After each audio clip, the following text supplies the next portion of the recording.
सुनो देखो, analytical paragraph का मतलब ये होता है कि आपको ना एक कुछ भी दिया गया है उसको आपको बस एनालाइज करना आना चाहिए। वो ग्राफ भी हो सकता है, वो पाई चार्ट भी हो सकता है, वो अब कॉन्वर्सेशंस भी हो सकती है कि दो लोगों के बीच में बातचीत चल रही है, कोई रिपोर्ट हो सकती है, कोई भी डाटा हो सकता है। आपको केवल उस डाटा को अच्छे से पढ़ना है और उसको पढ़ने के बाद आपको जो भी समझ में आ रहा है उसको पैराग्राफ में लिख देना है। ठीक है, अब एग्जांपल देते हैं। एक ग्राफ आपके क्वेश्चन पेपर में आ गया कि ये संख्या है बच्चों की, इस कारण से बच्चों बीमार पड़ते हैं, इस कारण से बच्चों की डेथ हो गई। ठीक है, तो आपने देखा सबसे ज्यादा जो कारण है वो है फास्ट फूड, सबसे ज्यादा फास्ट फूड खाने की वजह से बच्चों की डेथ होती है। दूसरा कारण है कि बच्चे शैतानी करते हैं, उस चक्कर में उनकी चोट लगती है या उनकी डेथ हो जाती है कई कारण से, है ना। तो शैतानी दूसरा नंबर का कारण हो गया।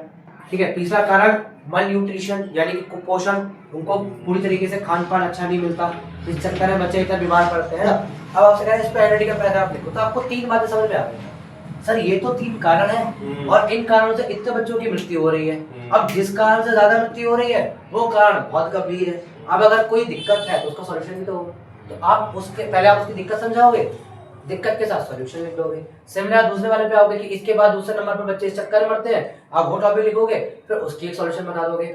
सिमिलर मतलब आप उस टॉपिक को जो भी आपको समझ में आ रहा है या जो भी आप उसका सॉल्यूशन दे सकते हो या उस टॉपिक रिगार्डिंग आपके पास जितनी भी जानकारी है आप उदाहरण दे सकते हो।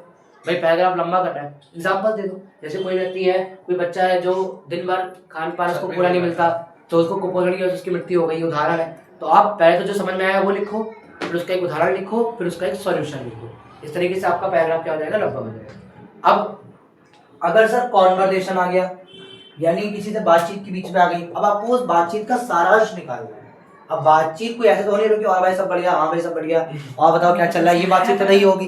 बातचीत एक बेस एक टॉपिक पे होगी, है ना, कि भाई पिछले कई दिनों से दिल्ली में इतने बच्चे किडनैप हुए हैं, है ना, तो तुम्हारे हिसाब से क्या कारण हो सकता है। तो उसमें लिखोगे कि इस बातचीत से हमें यह बात समझ में आ रही है कि यहाँ पर 2 व्यक्ति हैं और वो फला फला बात पर एक दूसरे से बात कर रहे हैं। इसका निष्कर्ष ये है, इसका निचोड़ ये है कि दिल्ली में पिछले कई समय से बच्चे गायब हो रहे हैं या उनका अपहरण हो रहा है। They are children are kidnapping from last some months और weeks and according to first person, पहले व्यक्ति के अनुसार उसका ये मकसद हो सकता है या उसका ये कारण हो सकता है, दूसरे व्यक्ति के अनुसार ये कारण हो सकता है। फिर आप अपने विचार उसमें ऐड कर दो कि दोनों की बातों को सुन के मुझे लगता है कि इसका ये कारण ज्यादा प्रबल है।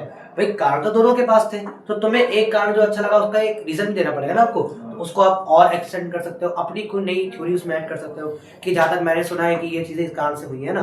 कोई मिला के आप बातचीत से भी एनालिटिकल पैराग्राफ लिख सकते हो। What is analytical paragraph? आप ना टीचर का मोटिव समझो।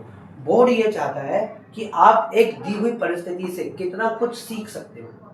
That what's the board wants, चाहता हूं यही है।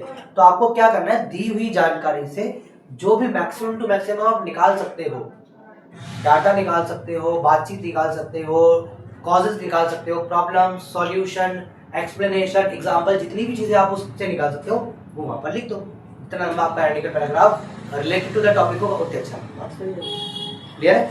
एनालिटिकल पैराग्राफ को बस ये सोच के चलो कि जो सामने तुम्हारे है उससे तुम कितनी चीजें निकाल पा रहे हो, कितनी भी थ्योरी तुम निकाल पा रहे हो, कितना एक्सप्लेनेशन निकाल पा रहे हो, जो भी चीज तुम उससे निकाल पा रहे हो वो लिखना है। ठीक है, और कुछ नहीं है इसके अंदर।